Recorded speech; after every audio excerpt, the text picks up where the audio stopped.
aguda inteligencia es una espada de doble filo, dijo mi maestro en cierta ocasión, refiriéndose a la brillante mentalidad de Kumar.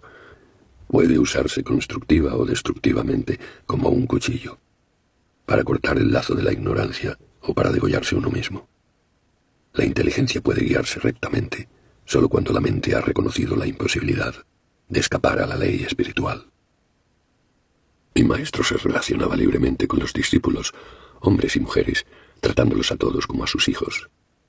Percibiendo solo la igualdad de sus almas, no mostraba nunca distinciones o parcialidades. En el sueño, ustedes no saben si son hombres o mujeres, decía. Así como un hombre vestido de mujer no se convierte en una mujer, así el alma, ya sea que represente el papel de hombre o de mujer, permanece inalterada. El alma es la pura e inmutable imagen de Dios.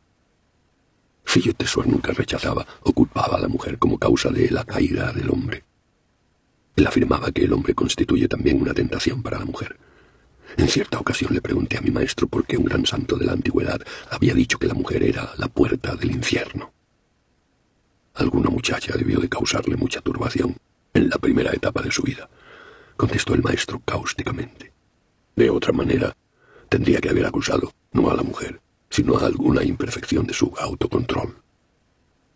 Si algún visitante osaba narrar un cuento picaresco en la ermita, mi maestro guardaba un indiferente silencio. No se permitan ser azotados por el látigo provocador de un hermoso rostro, decía a los discípulos.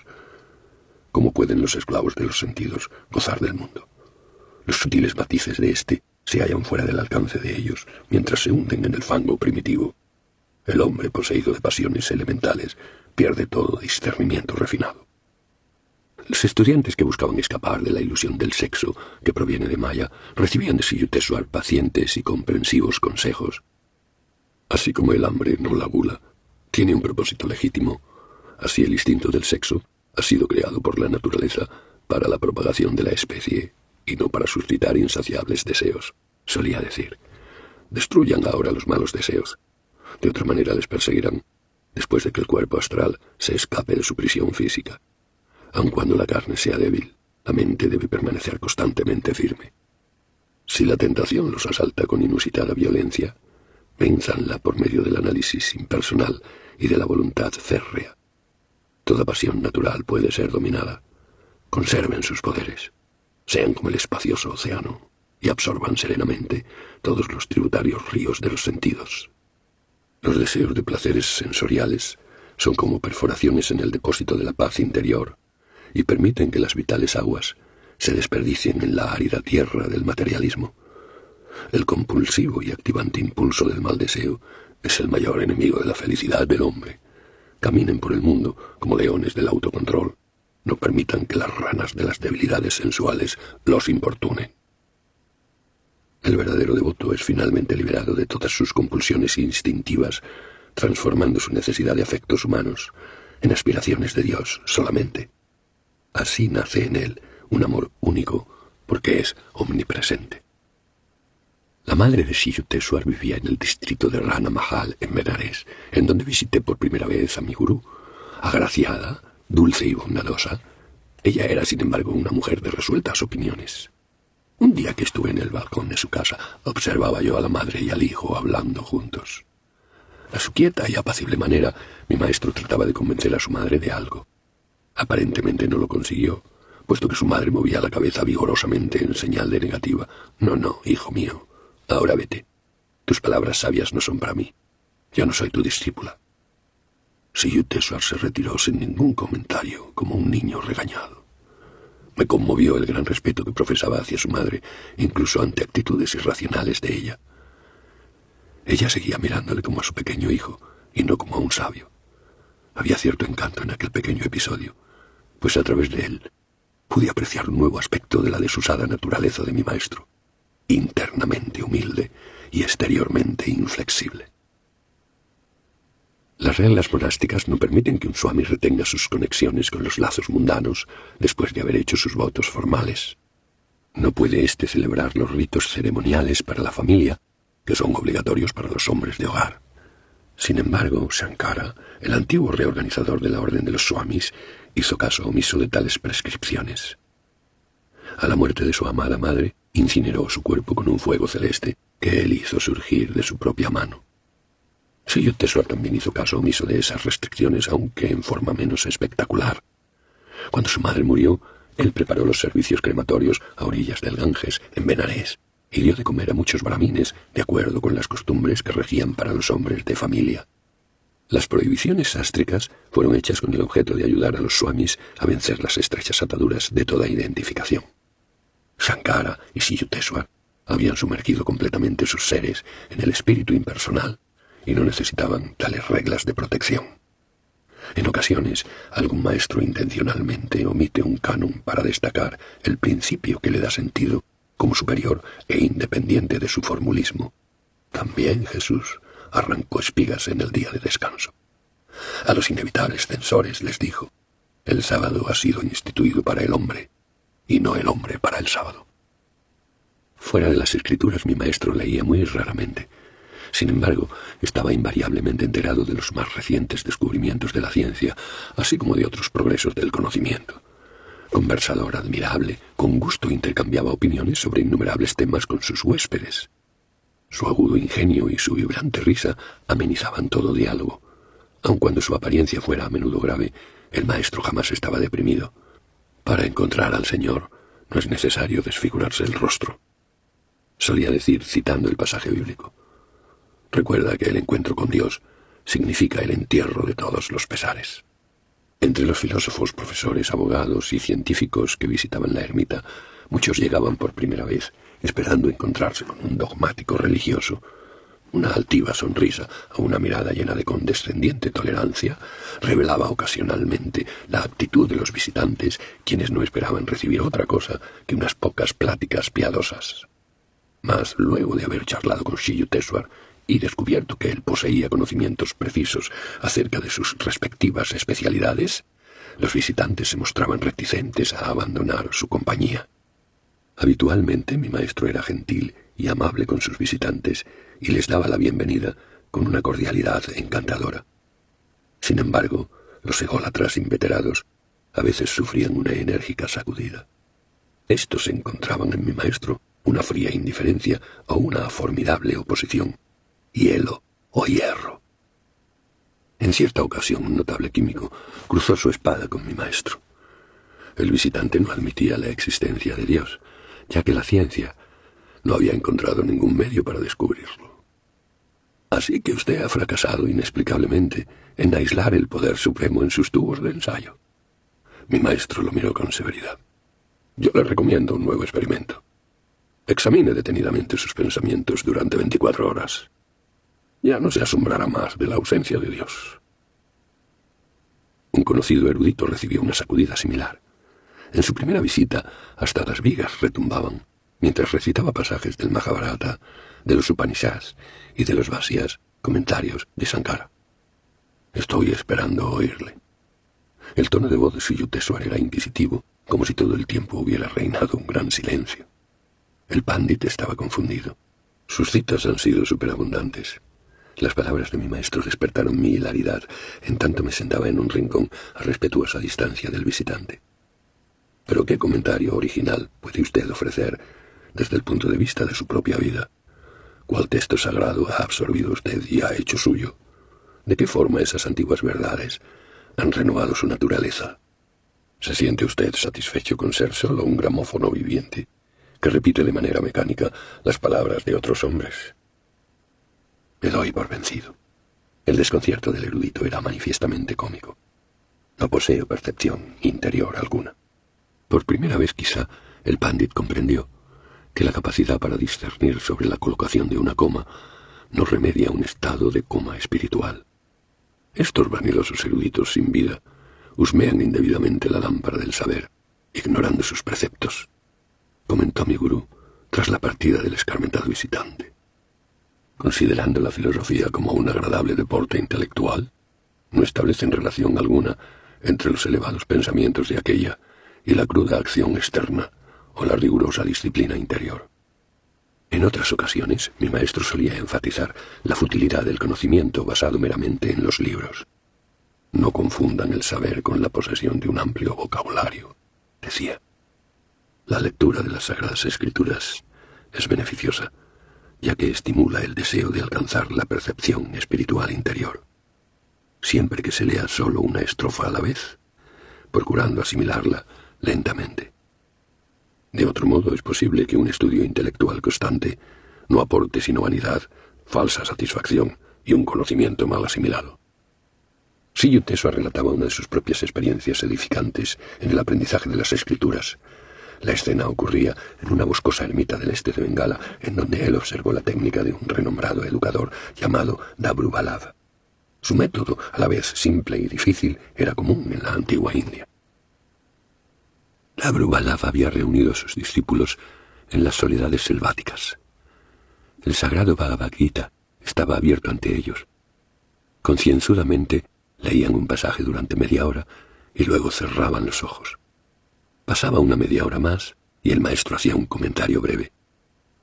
Sin moverse, meditaban otra vez durante una hora. Finalmente, el gurú hablaba. ¿Han comprendido esta estrofa? Sí, señor, se aventuró a decir uno de los del grupo. No completamente.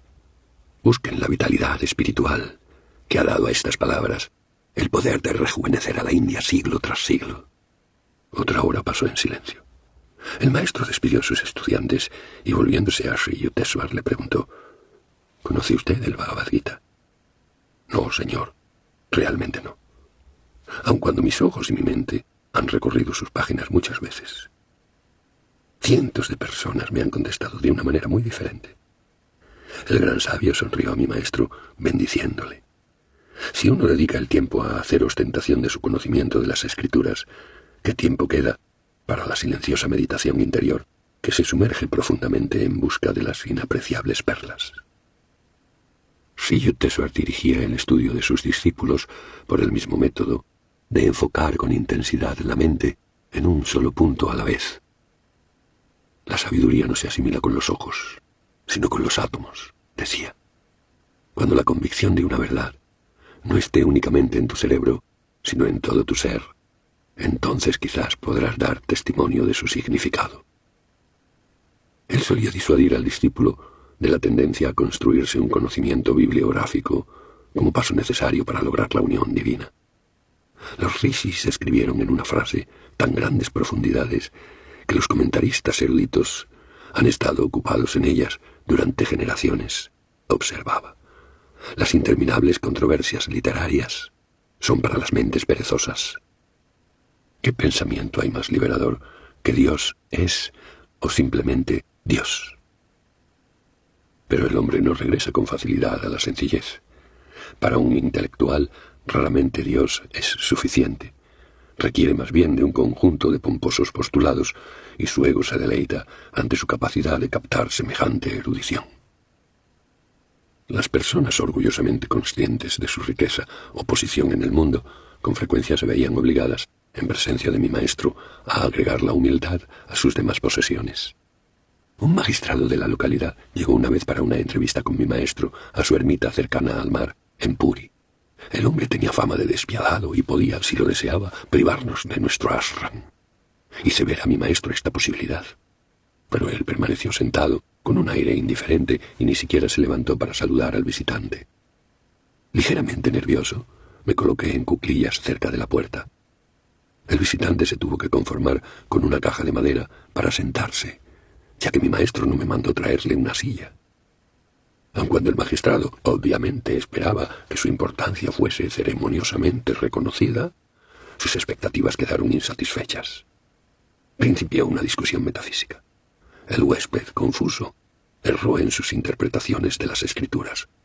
Al fallar su exactitud, se despertó su ira.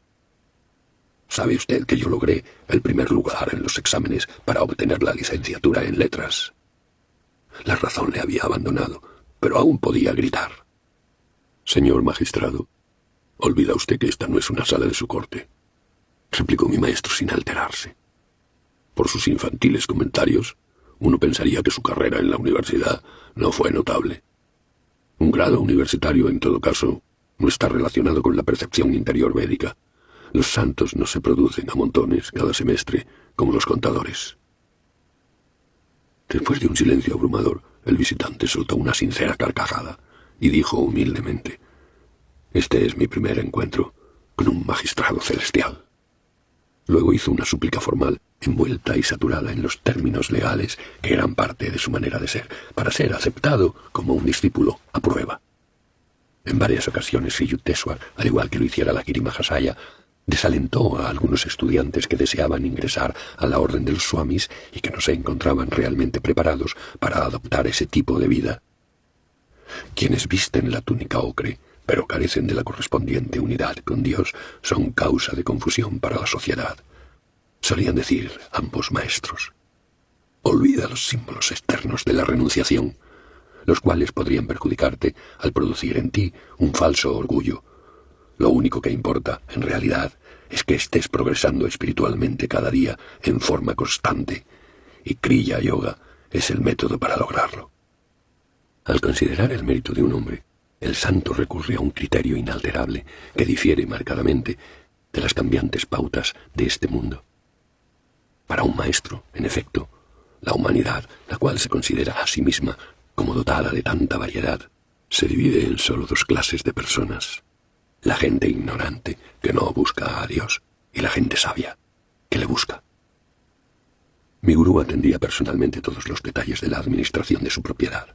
En algunas ocasiones, personas poco escrupulosas trataron de tomar posesión de su tierra ancestral.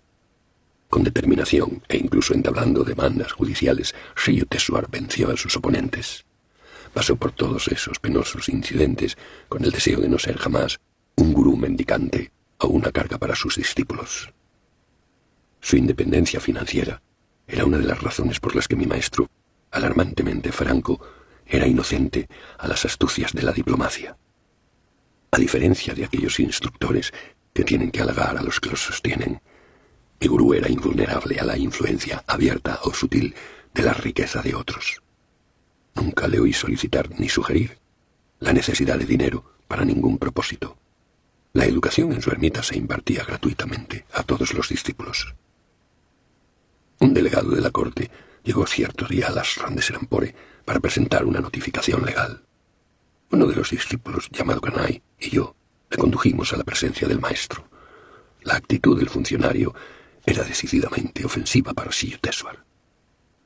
«Le hará a usted mucho provecho dejar las sombras de su ermita y respirar el honrado aire de la corte», dijo altaneramente el delegado. Yo no me pude contener y le dije: «Otra palabra insolente por su parte bastará para que lo arroje al suelo». Y avancé hacia él, amenazante. «¡Oh, miserable!», gritó también Kanai. «¿Cómo se atreve usted a pronunciar tales blasfemias en este sagrado recinto?».